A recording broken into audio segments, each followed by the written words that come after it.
Welcome back, everybody. My name is Tucker, and everyone kind of knows that for the past 5 or so years, the Boston Celtics have been getting together a ton of draft picks as a part of their rebuild that really properly began back in 2013 when they traded away Kevin Garnett and Paul Pierce. They dealt away veterans like those guys and Rajon Rondo, and even a coach in Doc Rivers, and over that time span, they've created for themselves a ton of draft capital. In fact, from the 2014 draft to the 2018 NBA draft, the Boston Celtics have selected 19 different players, and that isn't even counting any of the picks that they've used to move up or just in deals for other players outside of the draft. It even got to the point where Boston had drafted so many players that they were almost forced to select draft and stash international players so as not to take up an actual NBA roster spot and or have to give up on one of the young players that they drafted with one of their other picks.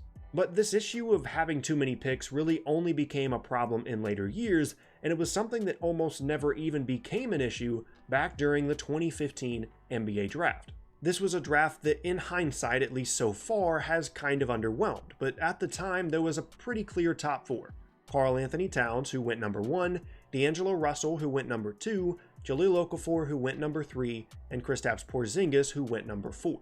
Beyond that, things were pretty up in the air. But let's get back to the Celtics. Leading up to the 2015 NBA draft, they were coming off of a 40-42 season in which they made the playoffs and lost in the first round in Brad Stevens' second year as coach, and they were led by Isaiah Thomas, who they traded for midseason, and a handful of other guys that played hard but were probably lifted up more so by Brad Stevens and his coaching and his system than anything else, and they were definitely in search of some more top-tier talent.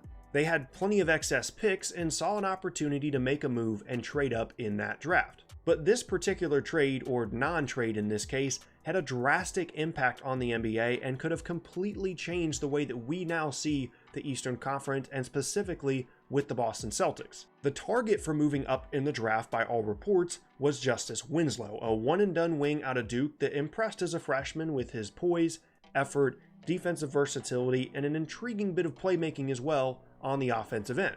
That somewhat rare combination of skills apparently absolutely consumed Celtics GM Danny Ainge and the rest of the front office, because pretty quickly things got silly in terms of what Boston was willing to give up to get Winslow. The most highly reported offer was to the Charlotte Hornets, who held the 9th pick that year, and apparently the Celtics offered the Hornets 6 total picks, 4 of which were in the first round, in exchange for the 9th overall pick in the 2015 draft, with the intention of drafting Justice Winslow. Now, details on which picks would have been involved never really surfaced, and with the amount of draft capital that the Celtics were dealing with, it'd be pretty impossible to guess, but I feel pretty confident in saying that it wouldn't have been any of the Brooklyn picks that ended up being Jason Tatum, Jaylen Brown, and then Colin Sexton. Now, I feel like I can say with pretty good certainty that one of the picks involved would have been the 16th pick that year, which the Celtics used to select Terry Rozier, who's now a fairly significant part of their team pending his restricted free agency this summer. But without knowing the specifics, the impact of this almost monumental trade has to be talked about a bit more broadly. Now, when you look at some of the players that were selected with some of the draft picks that the Celtics held onto, they really weren't that important, and even ones like Semi Ojeleye, who is now part of the rotation, they could have been just picked with different selections than the ones that they offered to send to Charlotte. But the interesting part to me, and the first of many what-ifs throughout this video, is just the fact that the Celtics have had so much ammunition for the last couple of years, and we've seen a fair amount of big trades go down that maybe the price on was increased simply because people knew that they had to outbid Boston. I mean, just think about the number of big name guys that have been moved in this time span. Paul George, DeMarcus Cousins, Kyrie Irving, who obviously they ended up getting, and then more recently, Jimmy Butler and Kawhi Leonard. If this trade actually went through and the Celtics gave Charlotte as many picks as it seemed like they were trying to, there's no telling, like I said, really which picks would have been involved, and maybe just the fact that they didn't have as many assets to throw at these guys could have completely changed the trades of any number of guys that I just mentioned. They've been rumored to be in on DeMarcus Cousins, Paul George, Kawhi Leonard, Jimmy Butler, and then obviously Kyrie Irving as well. The Celtics were mentioned in all of those, and even if they maybe weren't as involved as we might think they were as fans, I'm positive that they at least tried to make some kind of deal. And just that looming interest may have caused the price on those trades to ultimately move up and change the league compared to if they'd just given those picks away to Charlotte back in 2015. Or if the Celtics did end up getting Winslow and he got off to a better start in Boston than he did in Miami, they would have essentially just swapped Rozier for Winslow and keep the rest of their core. Like I said, the players that they picked over the past few seasons outside of Rozier, Brown, and Tatum haven't meant that much to the rebuild, and that adds yet another good wing to the Celtics group.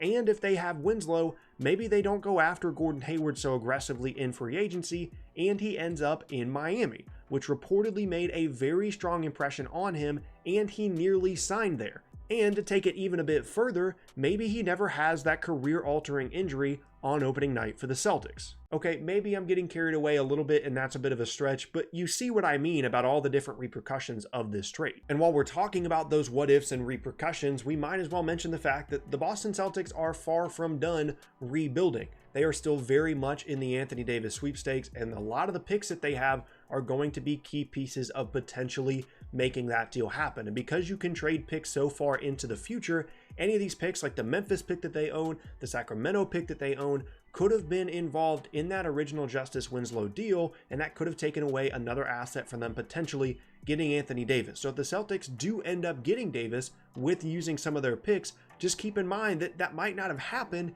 if they made this trade for Justice Winslow, and if for some reason the Charlotte Hornets didn't turn them down. And that gets me to the part of the video where I have to go on a little bit of a rant about the Charlotte Hornets. Now, I am from North Carolina, but I have never been a Hornets fan just because I wasn't all that interested in them as a team, and I chose instead to be a Nets fan. But I cannot understand how you can be on draft night in 2015 and the Boston Celtics, and this is a highly reported thing, this is not a rumor, this is not a conspiracy. A lot of people talk about the fact that this is a thing. Danny Ainge has quotes talking about how they kind of got carried away, giving away or trying to give away as many picks as they did, but the Charlotte Hornets looked at it and said, hey, we're going to keep the 9th overall pick. You guys can keep your 6 draft picks, 4 of which were in the first round, and we're not even going to take Justice Winslow because the Celtics were trying to move in front of Miami as Winslow started to slide down because he was seen as like a top 6, top 8 guy.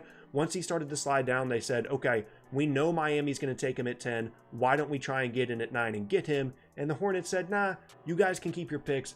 We're going to draft Frank Kaminsky. And like I keep saying, we don't really know where those picks would have ended up. We don't know which team's picks they would have been, but I can promise you that those 6 picks would have been more helpful to the franchise than Frank Kaminsky is right now. Whether they use those picks to dump some salary or, better yet, draft a quality player, but with Charlotte's draft record, that's probably not that big of a possibility. Either way, looking back, I can't believe that they did not accept this deal. And while we're talking about teams that did not accept this deal, presumably you would think that any of the other teams that were picking ahead of Miami that were outside of the top 4, because like I said, the top 4 was pretty set in stone in some combination, any 4 of the Magic, Kings, Nuggets, or Pistons could have potentially been offered this deal. It's been rumored that other teams were offered draft picks to be able to move up for Boston to be able to draft Justice Winslow, and how much different could the league be right now if any of those 4 teams actually were offered that and took it?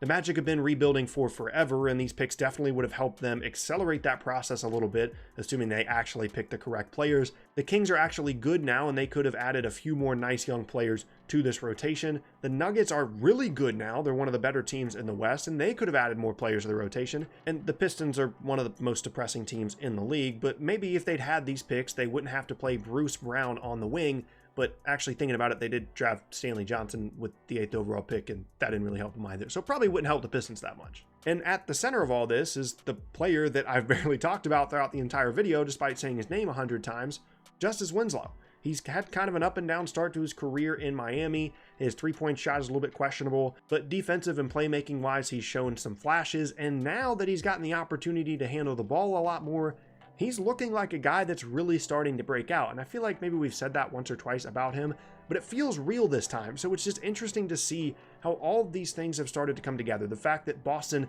tried to make this deal and couldn't, how that could have impacted them. The fact that the Hornets could have taken the deal and didn't, how that could have impacted them. And then the fact that Miami ended up with probably a steal at the 10th overall pick and someone that's starting to come into his own. And he's on a pretty fair deal moving forward because they've already re-signed him.